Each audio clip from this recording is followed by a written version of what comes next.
Hey lovelies, how are we all doing today? Who's up for a read? Some of you might notice that I'm wearing this here. I'm in the big time now. I've got me a mic so that you can hear me. Had some feedback from one of you around my voice being calm and gentle and that you like it, but sometimes you struggle to hear. So I'm going to change things up a little bit over the next few readings and just see what kind of makes sense in terms of audio. All right, and I'm reading from the Mana Light and Shadow Oracle deck today. So we've had 2 cards drop out, and guess what it is?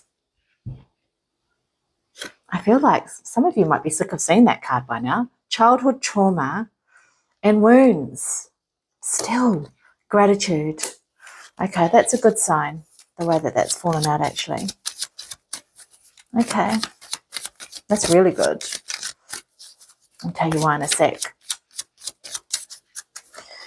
What else have we got? Emotional intelligence, otherwise known as EQ.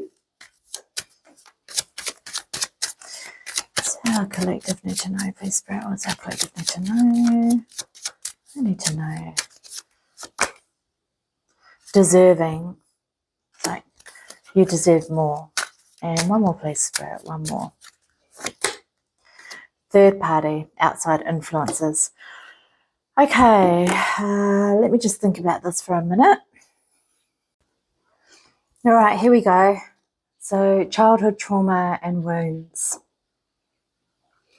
Now, yes, we have been seeing this card a lot over the last, I'm going to say at least over the last 2 months. And, oh, look, my hair.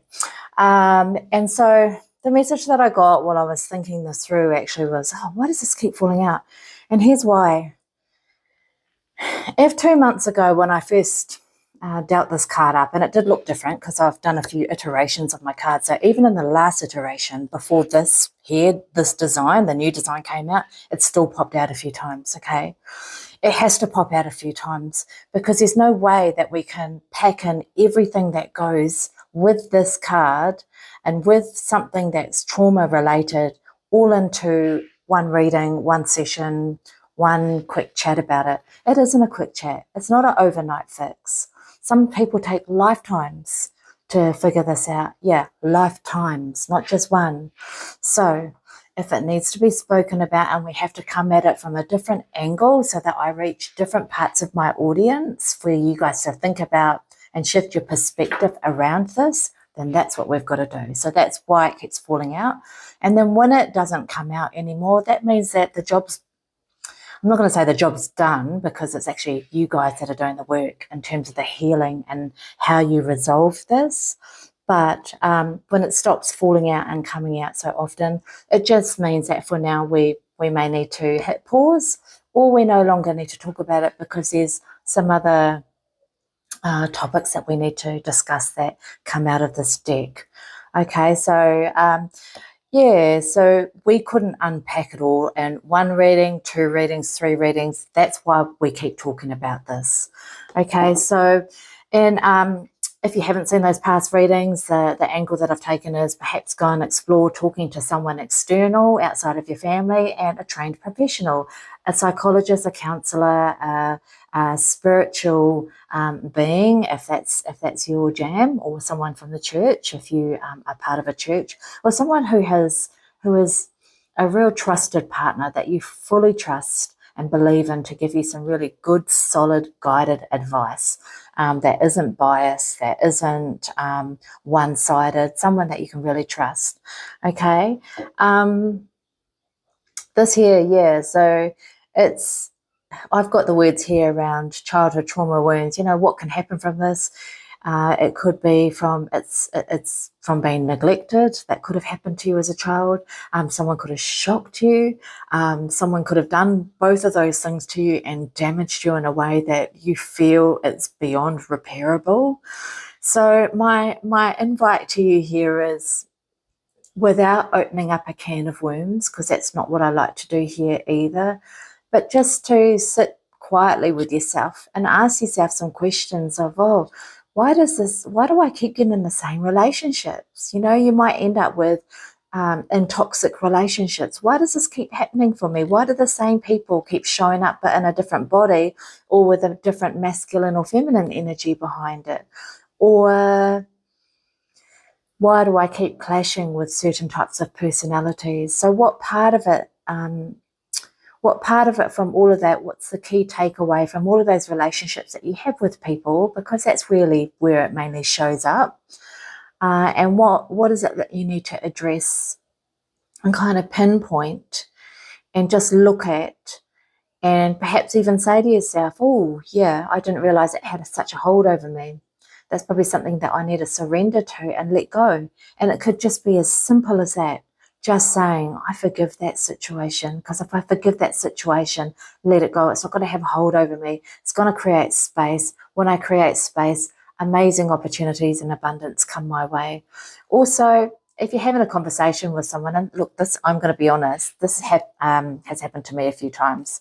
I get triggered when I hear one of my auntie's names, right? So I'm New Zealand Māori, and I've got some really staunch Māori aunties that were really, really mean towards me as a child. It traumatized me. So whenever I hear her name come up in conversation, I feel triggered.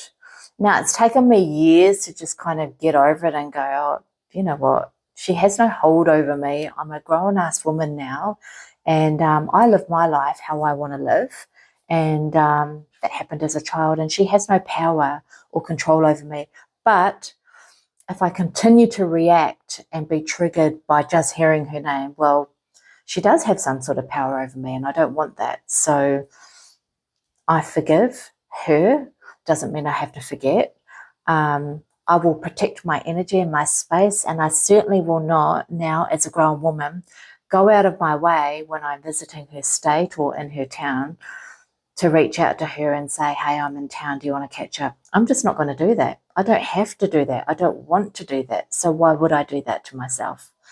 So it's just looking at things like that. I know that's like a really different example, and some of you might have some much more deeper, deep-seated, deep-rooted examples of where you've been triggered by people, or you may not even be able to. My auntie's still alive, by the way, so I don't have to go and forgive her in person. I don't want to do that to myself either. I know in my heart that that's what I'm doing and that's what I've done. So the other call out here is if you've lost someone or you can't, or they've moved overseas, or there's just no way that you can physically possibly go and see them and apologize or say, I forgive you. You don't have to forgive them in person. Just knowing up here and in here that you've done it so that you heal, so that you can move on, so that you've created space, that is all that matters. And sometimes it's as simple as that as part of the healing process.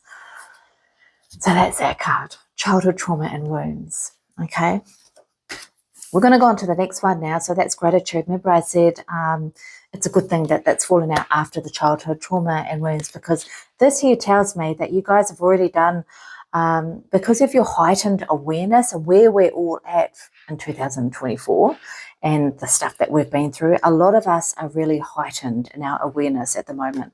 Okay, so as an extension and as part of that awareness, you've realised that there's so much power in having gratitude and being appreciative for all the things that you do have, despite what's happened here to you and all the things that you may have missed out on. You're here now at this time in your life, and I'm saying that a lot of you are just really respectful and appreciative for where you're at now. And yeah, there's always going to be work to be done. And there may be a lot of work to be done, but you made it to where you are now, and that's a bloody bonus, you know, with everything that has sort of been part of your history. And I'm feeling good about this. A lot of you are in this space and feeling really good about it, despite what's happened in the past. You're thankful, you're appreciative, you're giving gratitude. You may have included this in your daily rituals. You may have made it a rule for yourself to like go out there and actually thank people or write them little notes and tell people that you're grateful for them. And that's just a beautiful way of being. It really is. Join me in a part 2 as we continue this read.